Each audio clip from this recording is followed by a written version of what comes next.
About receiving the Eucharist? You mean the weight, either on the hand or on the tongue? Okay.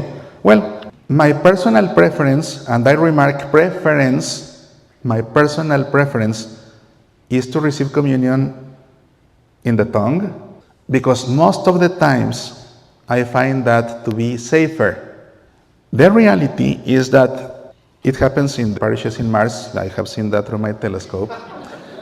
There is a communion pattern that is supposed to be used.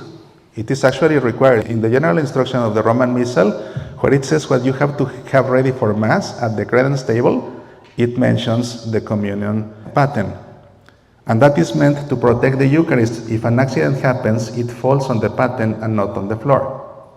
It is still a requirement. For some reason, I don't know what happened to many of those patterns, that in some places they don't use it, or I don't know. So I find it safer to receive it in the mouth. However, if I am sick, I receive it in my hands. Or if I know that I am going to receive it from a certain extraordinary minister of the Holy Communion who hasn't been trained, because that's another challenge. Many extraordinary ministers have the best intention but are not well formed. So many of them don't know how to distribute the communion on the tongue. And I know a certain lady who tosses it on your mouth.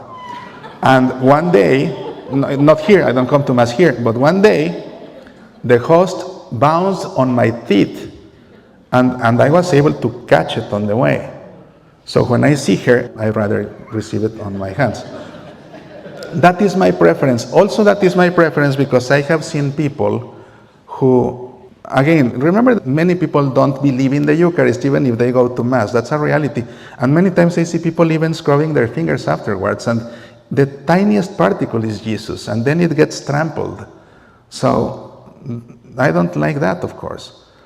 But what does the Church say and why? That's why I emphasize that is my preference.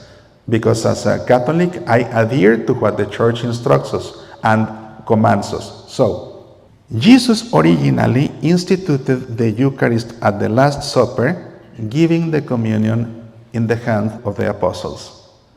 We know that why? Because we saw the text yesterday that they are consistent. Take and eat. If we see the original of those texts in Greek, the command Jesus tells them in Greek is lavete phagete. Phagete means to eat. It's the imperative of phagein, which is to eat.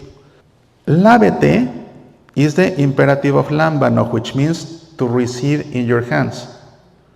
So Jesus didn't only tell them phagete. If he had only tell them phagete, is open your mouth and receive it. No, he said lavete phagete, which means receive it in your hands and eat it. Those were the words of Jesus, and they are consistent. So those are the words of Jesus. We cannot change it. And why he did that? Because he was celebrating the Passover Seder. As I explained yesterday, part of that rite is for the person who is leading the supper. From 3 different pieces of bread, he takes the one in the middle, he blesses it, and then he breaks it, and then he gives it to the people sitting at the table, and he gives it in the hand. So it was that Jesus was converting that rite of the blessing of the unleavened bread into the consecration, converting it into his own body. So that's the reason, and that's how he did it, and that's what he said them to do it. So for the first 9 centuries, the Church only distributed communion on the hand. For the first 9 centuries. Only to the sick, they would give the communion on the mouth. But to the rest of the people, on the hand. For the first 9 centuries. On the 9th century, something happened that changed things around. Up until the 9th century, in the Roman rite, which is us, you could consecrate unleavened bread, or you could consecrate leavened bread.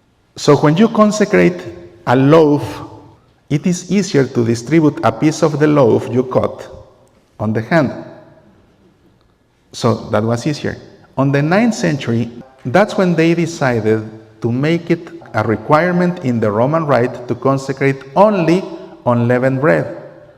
And with the big number of Christians, they realized that it was easier to make the hosts And that's when the hosts came to be.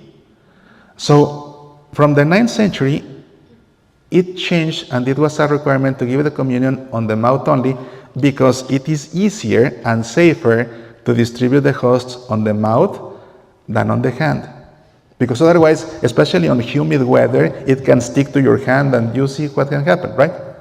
So from the 9th century on, it was only on the hand. Today, the liturgical norms, and you can see this in the general instruction of the Roman Missal number 160, it says that it is up to the communicant to decide if he wants to receive it on the tongue or if he wants to receive it on the hand. Under specific circumstances, like during the pandemic, the bishops could decide to distribute it only in the hand out of safety. But again, because it is actually allowed, it is allowed.